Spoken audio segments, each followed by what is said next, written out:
like 1,500 eggs a day.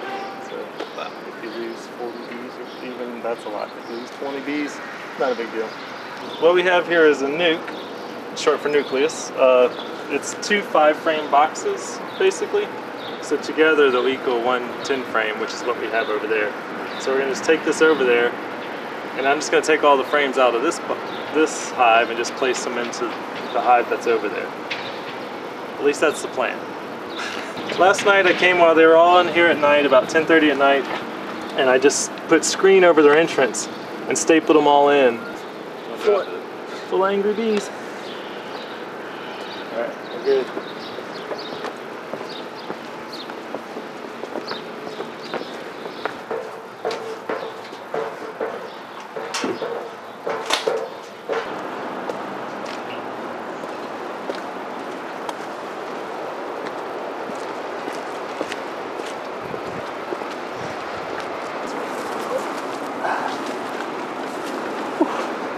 Because this is only 5 frames and this is 10, I'm going to take, say, 4 frames from this hive and put them in so that they'll still stay kind of stacked, and then they can just expand out from here.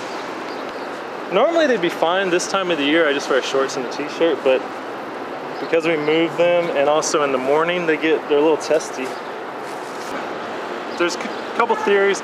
It definitely interferes with their alarm pheromones, so when the guard bees try to send out a signal that the hive's under attack, it interferes and they can't quite communicate well. You'll notice too, like when I smoke that entrance, they'll probably all go inside, and when I open the top and put a little bit of smoke in there, they'll just start eating honey. And one of the theories is that, just evolutionary wise, if they think there's a fire, and so if there's a forest fire, they'll gorge on honey and get ready to leave. If they have to leave their hive to go find a new one, they'll just, it really doesn't take a lot of smoke, and if you do too much, they can actually kind of get a little annoyed. So typically you do that, you do that, and that's it. I'm gonna place a couple things in front of their entrance.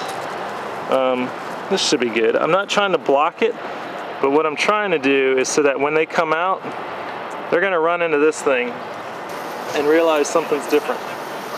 When they normally come out, they'll just fly straight away on the roof.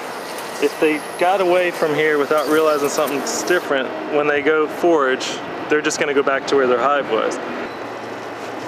The veil's mostly because, well, you don't wanna get stung in the face, but it's more that they're curious and they like little dark cavities, so they'll try to go in your nose and in your ear and stuff. So I find it more relaxing to not have to worry about bees around your face.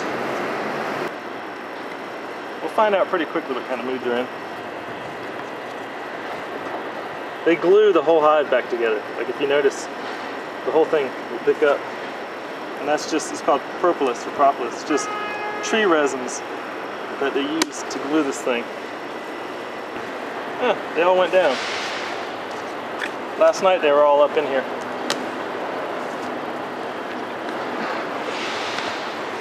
So there's the bees.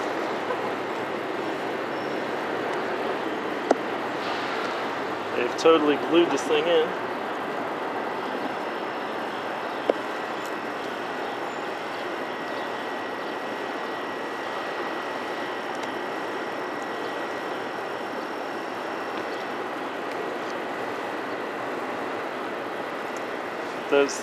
All that stuff in the middle is brood, so those are basically baby bees that are soon to emerge. Here's the queen. Oh my gosh. See how much longer she is and how much longer her body is?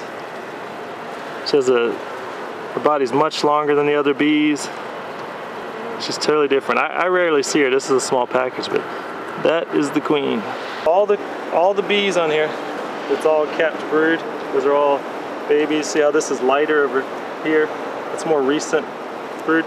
All the bees are the queen's daughter, but they will have between 15 and I think they've documented up to 45 different fathers.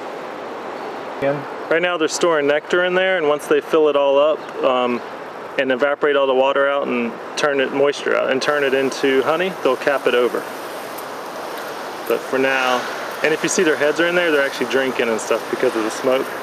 Bottom where they don't have honey, You're not gonna be able to see it probably, but in the middle of this bottom, there's actually eggs in those frames. They're tiny. They look like little dots, like a miniature.